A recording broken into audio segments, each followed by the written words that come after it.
Hallelujah. Hallelujah. Hallelujah. Hallelujah. Hallelujah. Ungekatsha siziyeke. Hallelujah. Hallelujah. Wadla Jesu. Cela sichile amabhayibhile wethu incwadi kaLuke uchapter 23 sizofunda nje iverse elilodwa. Ndiyathanda ukubulisa kumama umpostile, ndiyabulisa kubefundisi bonke, otata, omama, obhuti, osisi, ama-visitor, abantwana abancinci, ngelihle igama lenkosi Yesu Kristu, amen. Siyabulela uThixo namhlanje wenzile ukuthi siphinde sihlanganisane kule ndawo. Hallelujah. Mamela ndixelele, awukwazi kungena ebukhoneni bakhe. Hallelujah. Unjalo uphinde uphume usafana.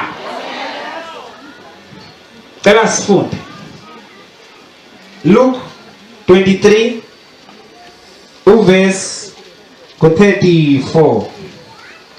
Wathi ke uYesu, bawo baxolele kuba abayazi abayenzayo. Cela sivala amehlo. Izwi lakho Nkosi yami linguwe, linamandla lithembakele. Thixo wethu namandla siyabulela ekuseni, thetha ngalo Nkosi namhlanje egameni lenkosi Yesu, amen. Hallelujah.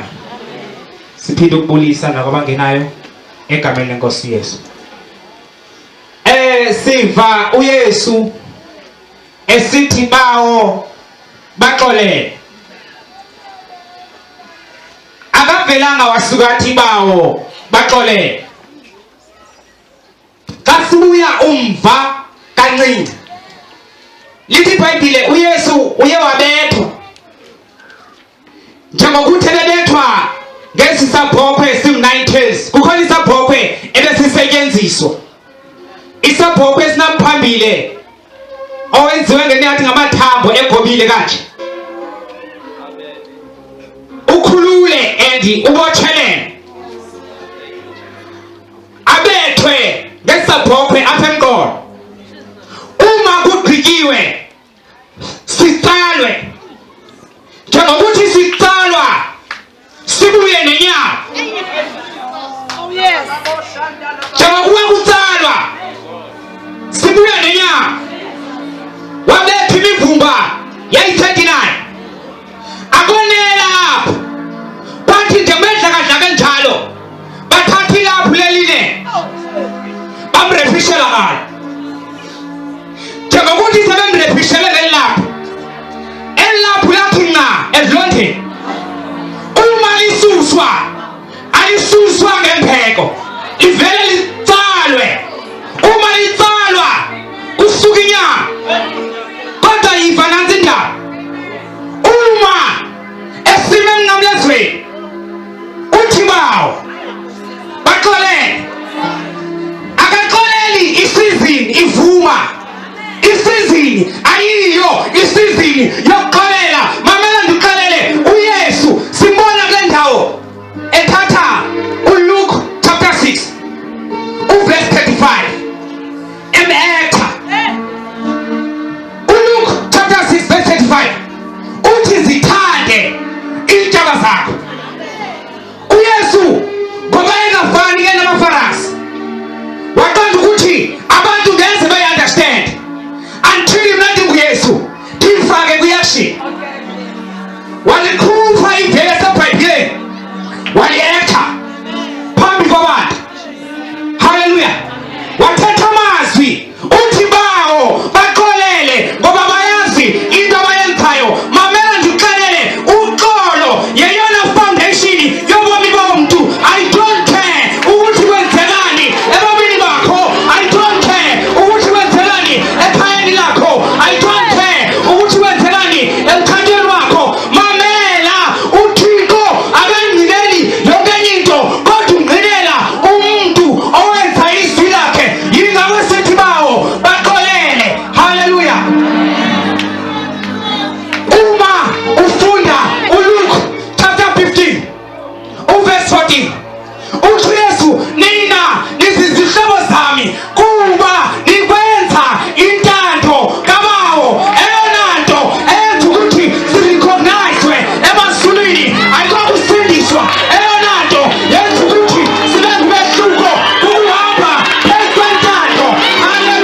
ngikuxelele. uYesu wehlukile kubaFarisi.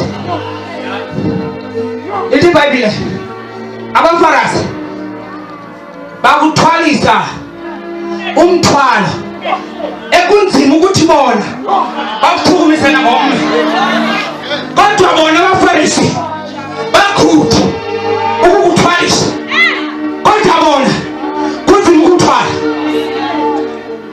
uYesu wayeyazi ukuthi uzobakhupha afana namnawo, wazosika iphethini, waqolela isizi lingavumi, into abonisa ngokuphandle